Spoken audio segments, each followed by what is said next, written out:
Welcome to the Age of Revelation, a future where mutants are thriving and they have their very own land again.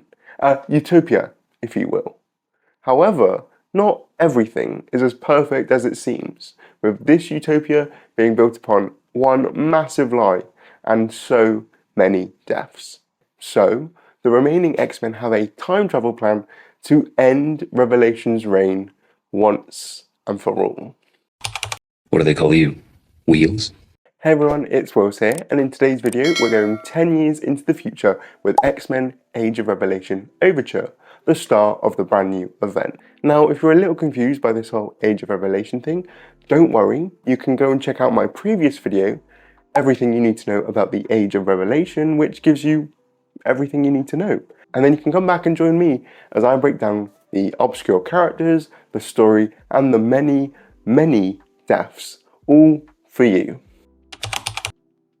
Written by Jed MacKay with art by Ryan Stegman, the book opens 10 years later in a village within the Revelation territories, the New Mutant Land. This village is being visited by chorister Topaz, one of Revelation's inner circle, alongside Seraphim Captain Psylocke. Yes, Canon has sided with Revelation in the future, and in an allusion to her previous time as a great captain of Krakoa, is now the captain of the Seraphim, Revelation's enforcers. Locus, a former member of the MLF, and more recently a member of the Hellion squad that was sanctioned by Cyclops, teleports them here. The village has been ruined by a storm, so Topaz uses her ability to boost the powers of other mutants on a young child who can fix things with a thought. And with this mutant circuit, the child repairs her village instantly. Yet there's little time to celebrate, as Psylocke notices that something is wrong, but doesn't act in time to prevent Topaz getting assassinated by none other than Glob Herman. We then cut to the cave hideout of the remaining X-Men, where Cyclops of the present has just been pulled forward in time, continuing directly from the pages of X-Men issue 22. He wakes up to see the faces of Forge and Magneto and is completely disorientated, which is only made worse when he notices Angel, Zorn, Jen Starkey, and Swarschild here too. Scott gets informed that he's been pulled 10 years into the future and immediately knows something is wrong, but he didn't expect it to be mutants. Max then gets him up to speed on Revelation's ascension from X-Men member to leader of the territories. Again, something you can find out in my Everything You Need to Know About the Age of Revelation video before welcoming Scott to the Age of Revelation.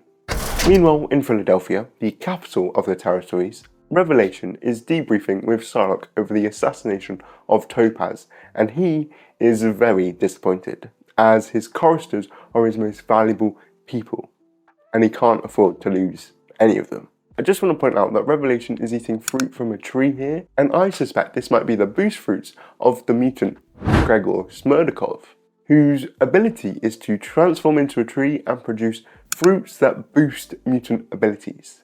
Whilst it's not confirmed here, Revelation has become obsessed with gaining more power, particularly through his choristers, so it seems quite logical that he'd have this boost fruit tree as well. But that's just a theory. An X-Men theory. Anyways, Psylocke explains that it was an ambush, and that someone must have leaked information on when and where the chorister would be, only knowing that it was the X-Men that carried out the assassination, as Glob left an X insignia just for Canon. Doug tells his captain to wear it as a reminder of her failure, and when she says no because she left them behind long ago to serve him instead, he uses his voice control abilities to force her to wear it. He then decides that the X-Men should finally be eliminated, being done with all that nostalgia. I don't want to play with you anymore.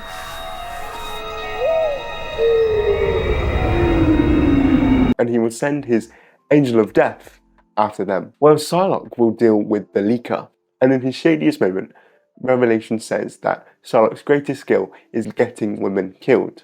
So this should be easy. The library is about to be open!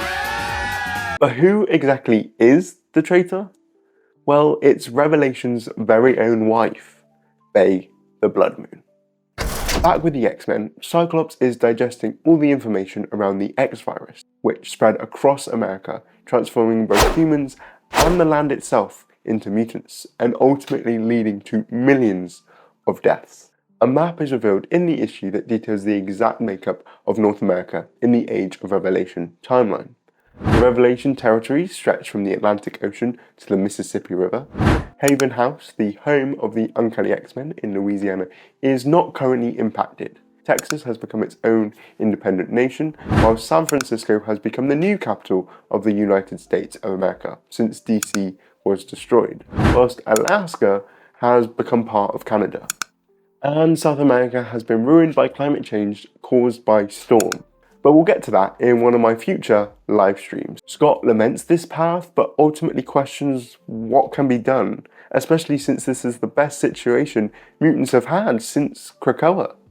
And Magneto pushes back on this, as this apartheid state was built on both a genocide and a lie, something he, as a Jewish Holocaust survivor, has experienced firsthand in all of its multitudes. That's when Beast arrives, who is sporting white fur, which is reminiscent to his appearance in the Here Comes Tomorrow feature from Grant Morrison's new X-Men run. Yet this Hank is present-day Hank, as he too was pulled forward in time like Cyclops. And God has this beast been put through it. First, 1983 Hank gets resurrected in 2024, and then he gets pulled forward again to 2035. He apparently did not take the shock well when he arrived and punched Forge in the face. Which I think is quite reasonable considering the circumstances. Magneto reveals that both future Cyclops and future Beast's minds were overwritten by the minds of their past selves. However, he explains that they'd already both been punished by Revelation, who removed all concept of language from their minds, reducing them to babels who cannot communicate in any way. Whilst Doug can do this, I think this might have been a lie from Magneto to make the present-day X-Men less uncomfortable, as we saw future Cyclops advocating for this mission in the final pages of Age of Revelation issue 0. Either way, the mission is simple: to kill Revelation and free this land from his influence, especially as the X-Virus was not the fault of 3K, as previously thought. It was all Doug's idea. Cyclops then catches up with Schwarzschild and Glob, surprised that both an enemy and the X-Men's pacifist chef are now active field members. Scott notices a child peeking through the bushes, and when Glob tries to kill them, Cyclops disrupts the shot, allowing the child to live. Younger Scott is obviously shocked that Glob would try and kill a child, but Glob correctly assumes that it's one of the Omega kids, part of Revelation's spy network that is led by Quentin Quire, who immediately alerts Revelation of the presence of X-Men. Knowing what's coming, Schwarzschild orders the X-Men to move. Whilst over in Philadelphia, Revelation orders Locust to teleport Angel of Death so that the X-Men can go extinct. Elsewhere, Psylocke the Seraphim captain catches up with Bay the Blood Moon, and a fight ensues. Cannon questions why Bay, partner of Revelation and his right-hand person, is suddenly a traitor to their cause and their home, to which Bay reveals that she has discovered the truth about what Revelation plans to do next, something which betrays his entire mission. While Psylocke urges Bay to reconsider, the Blood Moon is still of Arakko and will fight until she cannot fight anymore. And so, the Seraphim captain stabs her deep in the chest. But this was not a suicide attempt from Bay. No, this was her buying time, as she was sending a psychic transmission all the way to Arakko, formerly Mars. Something that takes 34 minutes, and it has just finished. Now, the one that gave Doug his mission and his power, Apocalypse, will know the truth and can decide what needs to be done. With that, the champion of Arakko calls Cannon forward so that she can tell her the truth, as a form of revenge. For when Psylocke understands, her life will be over too. Back to our protagonists, the future X-Men are running for their lives as the Angel of Death is finally revealed. It's Wolverine, who immediately skewers Magneto, which makes little sense considering Logan is notably susceptible to magnetism, as we have all seen. With Magneto dead, Forge then reveals a Nova Bomb that will even melt adamantium, but he too is murdered by Wolverine before he can even activate it. Angel is enraged by the term Angel of Death, considering his life was irrevocably changed by becoming Apocalypse's Horseman of Death way back during Fall of the Mutants. and attacks Logan, with little effect however, as he retrieves the Nova Bomb from Forge's body and throws it at Warren, who is immediately incinerated. Seeing his teammates die one by one, Zorn decides to make the ultimate sacrifice to stop Wolverine. And as he too is stabbed, he removes his mask to unleash the full power of his black hole brain, in a page that feels like a direct homage to Powers of 10, issue 3. The remaining X-Men manage to escape past the event horizon of the black hole, but so does the Angel of Death. And in just a few minutes, the ragtag group of X-Men are already down 4 members. And finally, we're back to Bay, still where Psylocke, who ran away, left her, pinned by her katana. Her husband, Revelation, has arrived. He wrongly assumes that Bay obliterated Psylocke with her powers and then begins to taunt her, explaining that he doesn't know what he will do without her. But everything has been in pursuit of his grand purpose, including this. Doug Ramsey reminds his wife that he loves her and will never forget her, before using his voice control and telling Bay to die. And that's the end. To be continued in Amazing X-Men issue 1 and beyond. So I found X-Men Age of Revelation Overture to be a solid start to the event. I think McKay continues to write some of the most interesting stories of the current era. His character work is strong, and I enjoy the reverse Days of Future Past premise to this, with Beast and Cyclops coming from the present. I'm a big fan of reintroducing minor characters, so to see so many forgotten 90s characters or Iraqi mutants get important roles here is super fun. And the mystery behind Revelation becoming evil and what he plans to do next has my attention.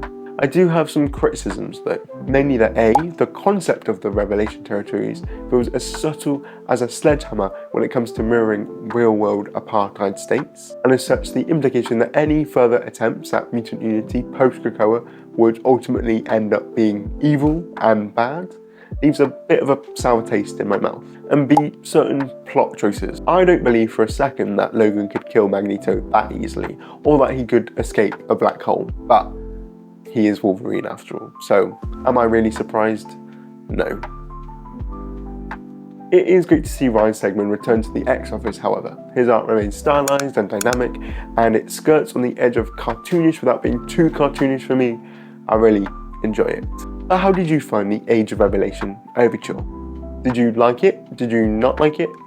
Are you excited for more Age of Revelation over the next 3 months? Who is your favourite of the future X-Men? And what do you think Revelation's secret evil plan is? Let me know down below in the comments, and don't forget to subscribe and hit that notification bell if you want to keep up to date with all of my coverage of the Age of Revelation event, as I will be doing my weekly live stream of all of the Age of Revelation books very soon, starting with Amazing X-Men issue 1 and more. With that all being said though, I'll see you all in the next video.